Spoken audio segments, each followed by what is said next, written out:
gets in front of them and a mic is put in front of them, they ain't saying hi, Dad. They're saying, hi, Mom. Some of y'all gonna catch that. It ain't right how y'all treat us, but I thank God for moms. Lest I hold you, I want you to know that I did come with a sermon. And that sermon comes from this text because Timothy had a grandmother in the life of Timothy.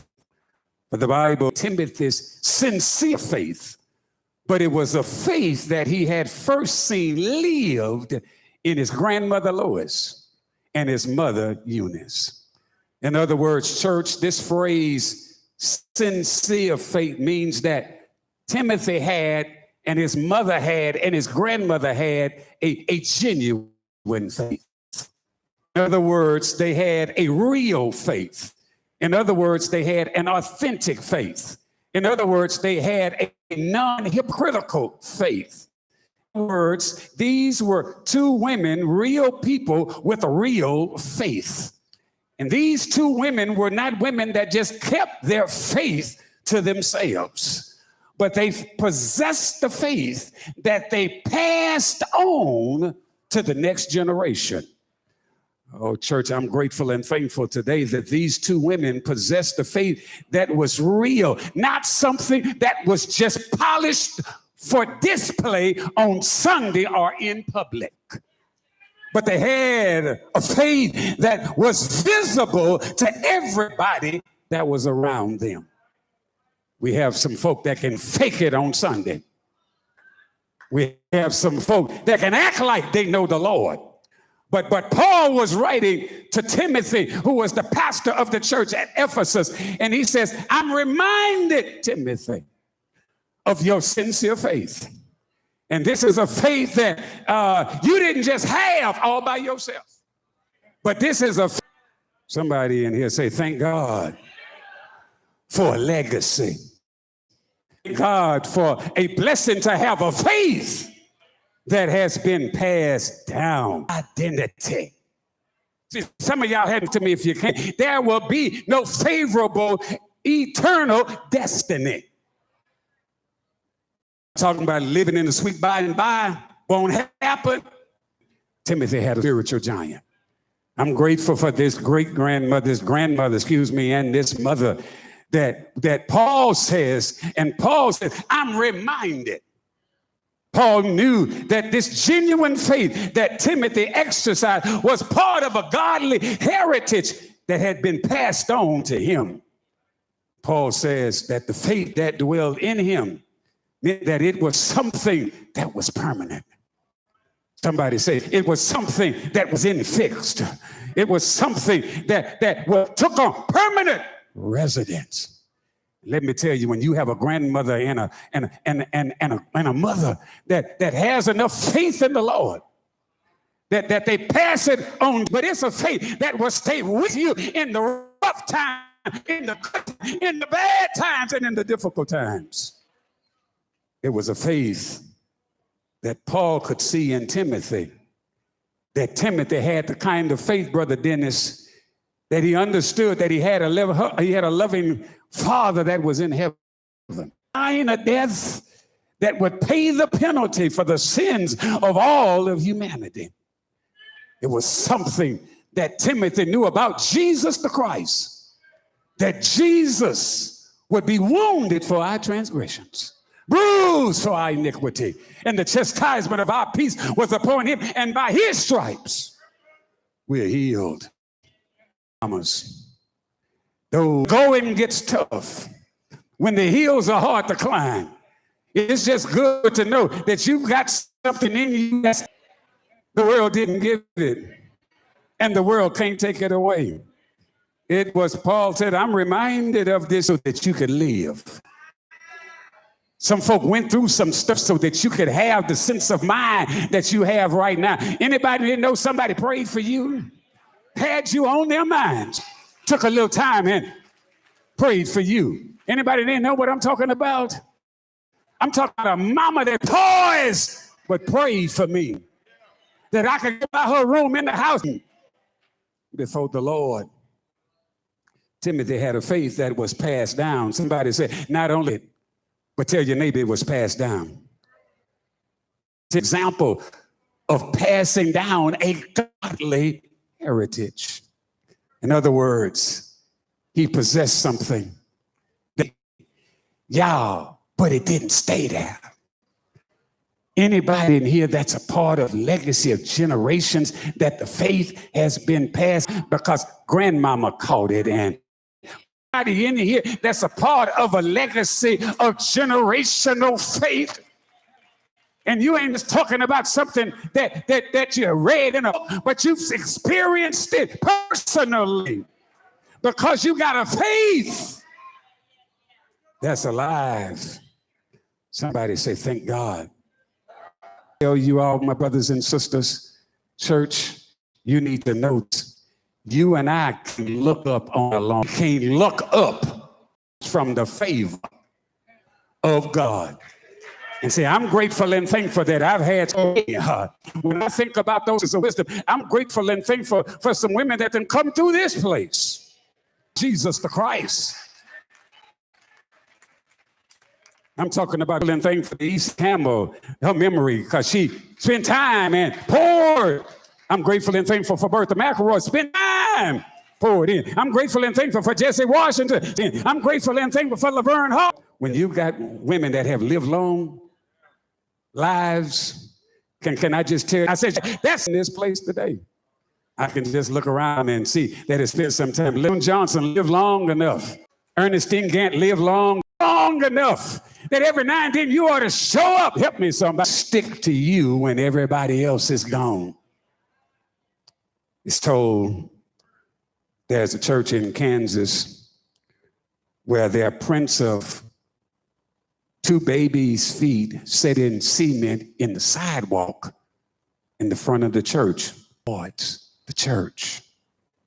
It is said that 30 years ago, when the sidewalk was being placed there at the church on the wet cement tracks that are still seen plainly today, because there was a mother who wanted her little boy's life to start out headed in the right direction. Oh, that's the type of parents. That's the type of mother. All of us should witness in here. You ought to be pointing your child's feet to Jesus the Christ. Didn't just drop you off, but made sure you showed up to church. It was a grandmother. It was a mother in my life that did the same. They gave me direction. And most importantly, church, they gave me a connection to be in a right relationship with Jesus the Christ. That's why Mark, in his gospel, raised the question in Mark 8:36. What will it profit a man to gain the whole world and lose his soul? What am I saying, Sister Wanda James? What am I saying, Sister Bobby Bateman? I'm saying, my point is, it's possible to love your child so much that you want them to have the best that this world has to offer, yet fail to ensure they get the best that God has to give. Some of y'all gonna catch it. What a tragedy it would be for our children to have a curio loaded with trophies and medals and awards and walls lined with degrees, empty of faith. That problem, because Timothy had a godly mother, a saintly grandmother who had their priorities in the right place. I'm grateful and thankful that I had a mother that was influential and still molding my mind, shaping my character for right now and the future. I'm grateful and thankful that at 94, I can still pick up the phone and call my mom. And let me tell you, we ain't gonna be 30 seconds into the conversation until she tells me something about how much she loves the Lord. And she gonna tell me we need the word of God. I wish I had a witness. I don't know what your conversation. Mine ain't begging for money, and I ain't begging for no money. The conversation is about the Lord. And it ain't gonna be long. About a minute into the conversation, she's just gonna start crying. Saying, I never dreamed that I'd live this long. She'll start crying, talking about just how good God is. That's why I don't mind picking up the phone and calling and saying, because I know it's going to be a conversation about the Lord. Do I have a witness in here? When you have a good mom, she'll give you some lessons to live by. I said she'll give you some lessons to live by. And that's what I'm grateful and thankful. See, when you have a real mama, she'll tell you just like it is. She'll tell you, Sister Johnson, never downplay your own brilliance. Speak up and stand up for yourself. Then I had a mama that said it like this: have your own stuff. Why? Because mama may have, papa may have, but God bless the child that's got his own. Some of y'all gonna catch this in a minute. Help me, somebody. I'm grateful for a mama that says, if life gives you lemons, don't panic. Just make some good lemonade. Y'all gonna help me preach? So I'm talking about real mamas. I don't know about your mama. I'm talking about mine. I'm talking about Timothy's. And just a few weeks ago, with violence all around us. I'm about through. I knew this was gonna be tough today. I was looking at the story in Cleveland, Texas. Yeah, we can't tell the difference between if it's in Allen, Texas, if it's in Fort Worth, Texas. We done forgot what done took place in Cleveland, Texas. In Cleveland, Texas, I was reading again his 9-year-old son. He would lose his sons and it's my wife and a couple of female neighbors who were mothers, because it was a neighbor that was shooting his gun real loud. And Wilson Garcia had a 1-month-old child that was crying in the house. Sister Freddie, he thought he would just go to his neighbor and ask his neighbor if he would just kind of go out a little further and shoot his gun, because his gun was making so much noise. But then he came to realize that the gunman, his neighbor, was coming to his house. And his wife says to Wilson, I'm gonna get in front, you going in the house, because he ain't gonna shoot no woman. He shot his wife, killed her.